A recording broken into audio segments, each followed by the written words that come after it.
That right there, that was wavy lines in the graph.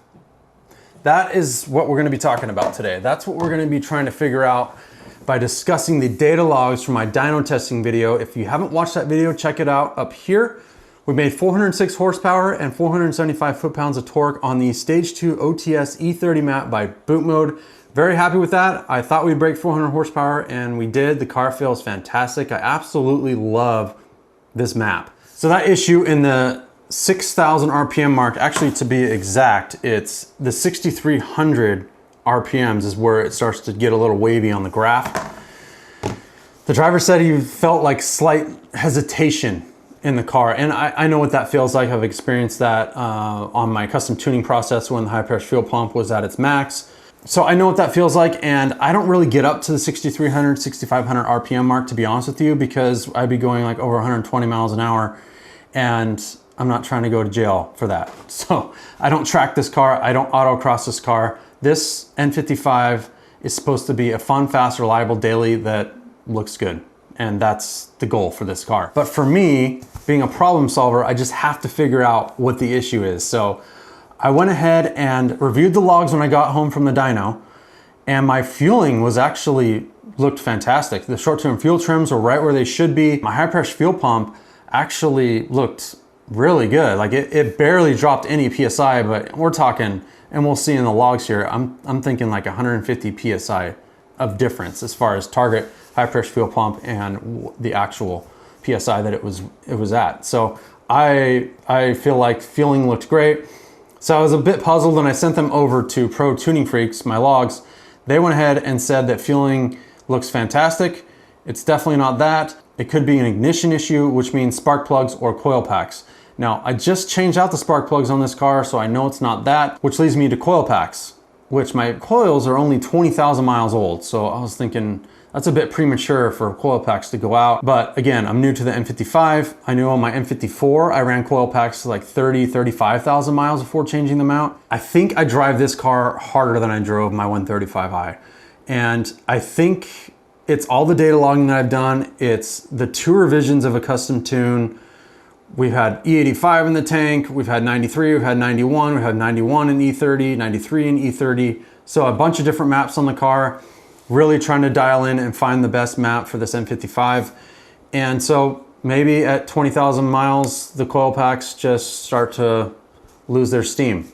So I went ahead and found some Delphi BMW coil packs online. I will link them below.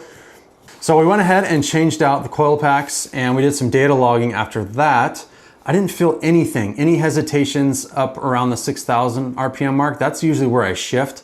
For now, we're going to take a look at the data logs from my dyno testing video. So let's dive into that right now. So log starts at just under 2,500 RPMs, perfect. So let's go through. Check out the timing is the first thing we're gonna be looking at here. We did all 3 poles in 4th gear, which when I'm doing street tuning or data logging on my own, I do it in 3rd gear, just so we're not getting up to, you know, crazy miles an hour on the road. But look at the timing, just fantastic. Everything is matching up perfectly in all 6 cylinders. And now we're at the 6,000 RPM mark right now. And this is where, okay, so cylinder 1 dropped 3 degrees right at the 6,200 RPM mark. So this is where he was starting to feel a little bit of hesitations. And you can see cylinder 2 has now dropped 3 degrees. So nothing too alarming, nothing that scares me or anything. I think that that's 100% passable in my book. If it is the coil packs, now it should iron out that issue and should improve my timing. As you can see, IATs reached 140 by the end of this pull. In the beginning of the pull, where were we at? 117. So the second thing we're gonna look at is high pressure fuel pump. So as you can see, target is 2883 right now. In the past, I've noticed right around 4,000, 4,200 RPMs is when the high pressure fuel pump starts to drop a little bit. But look at that, it's keeping up perfectly. It actually, in this pull, it didn't dip at all. slight dip right there for a second, but we're talking less than 100 PSI. So high pressure fuel pump is happy.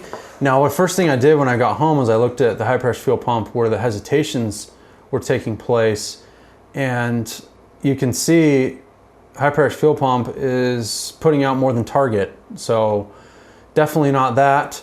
Now let's look at short-term fuel trims. Again, we're staying south of 1.10, which is good. We want to be as close to 1 as possible. 1.04, 1.03. Short-term fuel trims, you know, we're getting up there in the beginning of the pull, which makes a little bit of sense. That's when fuel is just being dumped into the cylinder head. So that makes sense to me. But again, we didn't go over that 1.10 mark. So that was the first pull. All right, second pull, we made 403 horsepower and 468 foot-pounds of torque. Again, no knock detected on this pull. Excellent news. So let's go to the beginning of the pull. We're going to check out timing. So right now we reached the 6,000 RPM mark. We see 3 degrees drop on cylinder 1. And we're going through. Now cylinder 1 dropped all the way down to 6.2, which is more than 3 degrees, which is not what we want to see. So let's see if it corrects itself. Okay, it's starting to climb up a little bit more. Yeah, it's trying to correct itself, but as you can see, you know, the other cylinders are also losing timing a bit too. So not as consistent. And this was the second pull. So let's see, where did he stop this shift? 67 RPMs, 6,700 RPMs. He's still going after it. Jeez, buddy, take it easy, huh? So again, curious to see if the coil packs clean this up. And maybe that's why, because like I said, I literally shift usually at 6,000 RPMs and look at the timing is just, it's still perfect. So log number 3, no knock detected. Always good to see a flat line there. Go to the beginning of the pull, let's check out timing. I'm so confident in this map, I feel like I don't even have to check the timing on this anymore.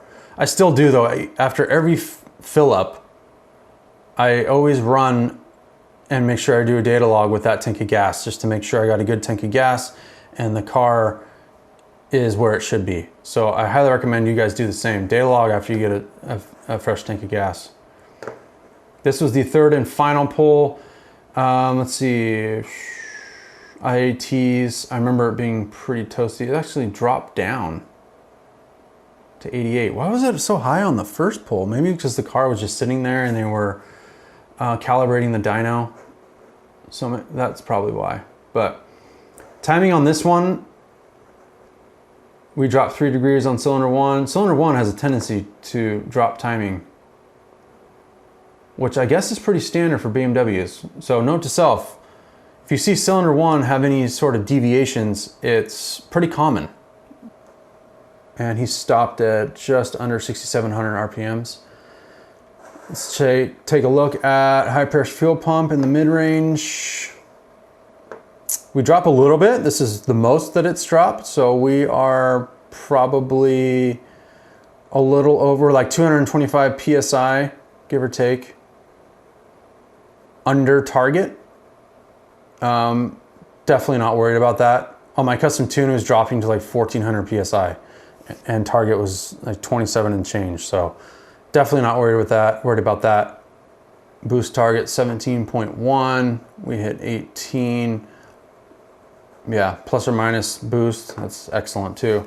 I feel like this map is really just dialed in for this car. It's fantastic. Pro Tuning Freaks did a great job on this map.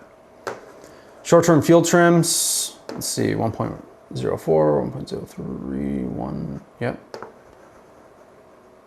Looks really good on this pull. The last thing I want to take a look at is wastegate duty cycle. Now, this is something that someone brought up on the forums, and apparently on the OTS maps in the top of the RPM range, that's what can cause those hesitations, is what some people have experienced.